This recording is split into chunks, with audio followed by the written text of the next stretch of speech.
ഞാൻ ഒരുപാട് ബാച്ചിലർ റൂമിൽ താമസിച്ചിട്ടുണ്ട് UAE-യിൽ. പക്ഷേ ഞാൻ ഈ കമ്മീഷൻ വ്യവസ്ഥയിലുള്ള ആളുകൾക്ക് അല്ലെങ്കിൽ ഈ ഏജൻറ്റുമാർക്കൊന്നും ഒരു 10 പൈസ ഞാൻ കൊടുക്കാറില്ല. അതിൻ്റെ പിന്നെ ഒരു കാരണമുണ്ട്. അത് നിങ്ങളോട് ഞാൻ പറഞ്ഞുതരാം. എന്താണെന്ന് വെച്ചാൽ വർഷങ്ങൾക്ക് മുമ്പ് ഞാൻ ഷാർജയിൽ നിന്ന് ദുബായിക്ക് ജോലി മാറുകയാണ്. അങ്ങനെ ആ സമയത്ത് എനിക്ക് ദുബായിൽ ഒരു ബാച്ചിലർ റൂം വേണം, ഒരു കുറഞ്ഞ പ്രൈസിനൊരു ബാച്ചിലർ റൂം വേണം. അങ്ങനെ ഞാൻ ഓൺലൈനായിട്ട് കാണുന്ന ഒരു പരസ്യം വഴി ഞാൻ ഒരാളെ കണ്ടുമുട്ടി. അയാൾ എനിക്കൊരു റൂം കാണിച്ചു തരാണ് ദുബായിൽ. 500 ദിർഹംസുള്ള റെൻറ്റ്. അങ്ങനെ ആ റൂമൊക്കെ ഓക്കെ, അടിപൊളിയാണ്, കുഴപ്പമില്ല, നമ്മുടെ വൈബിനത്തെ ആളുകളൊക്കെ തന്നെയാണ്. അങ്ങനെ ആ റൂമിന് ഞാൻ ഓക്കെ പറഞ്ഞിട്ട് ഞാനൊരു 100 ദിർഹംസ് അഡ്വാൻസ് കൊടുത്ത് ഞാൻ ഷാർജയ്ക്ക് തന്നെ തിരിച്ചു പോയി. ഈ റൂം കാണിച്ചിരുന്ന ആൾ എന്തെങ്കിലും എന്ന് പറഞ്ഞു, ഒന്നും പറഞ്ഞില്ല. ഓക്കെ, നിങ്ങൾ 30-ാം തീയതി വൈകിട്ട് വന്നാൽ മതി എന്ന് പറഞ്ഞു. അങ്ങനെ 30-ാം തീയതി വൈകിട്ട് ഞാൻ പെട്ടിയും കിടക്കും ബാണ്ടൊക്കെ എടുത്തിട്ട് ഞാൻ റൂം മാറാൻ വേണ്ടി വരികയാണ്.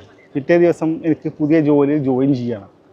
അങ്ങനെ ആ സമയത്ത് പെട്ടിയും കിടക്കൊക്കെ എടുത്ത് വന്നിട്ട് റൂമിൽ എത്തിയേക്ക് തന്നെ ഈ റൂം കാണിച്ചെന്ന ആൾ അയാളുടെ കമ്മീഷൻ വേണം പറഞ്ഞു. 300 ദിർഹംസ് കമ്മീഷൻ. 500 ദിർഹംസിൻ്റെ റൂമിന് 300 ദിർഹംസ് കമ്മീഷൻ. ആ സമയത്ത് കയ്യിൽ പൈസ ഒന്നുമില്ല. അങ്ങനെ ആരൊക്കെ കടവും കള്ളിയൊക്കെ പറഞ്ഞിട്ട് 300 ദിർഹംസ് ഒപ്പിച്ചാൽ കൊടുത്തതിന് ശേഷമാണ് അയാൾ റൂമിൽ കയറ്റിയത്. ആ സമയത്ത് പെട്ടിയും കിടക്കൊക്കെ എടുത്ത് വന്ന ആൾ എങ്ങോട്ട് പോകാനാണ്? എന്നാൽ അയാൾ ആദ്യം പറയട്ടെ 300 ദിർഹംസ് കമ്മീഷൻ ഉണ്ടെന്നത്.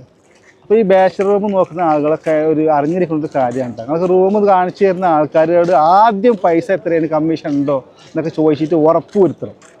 അതിനുശേഷം ഞാൻ എപ്പോഴും ഉറപ്പ് വരുത്താറുണ്ട് കമ്മീഷൻ ഉണ്ടോ എന്നുള്ളത് ആദ്യം. കാരണം ഇവർ ആദ്യം കമ്മീഷൻ ഉണ്ട് എന്നുള്ളത് പറയില്ല.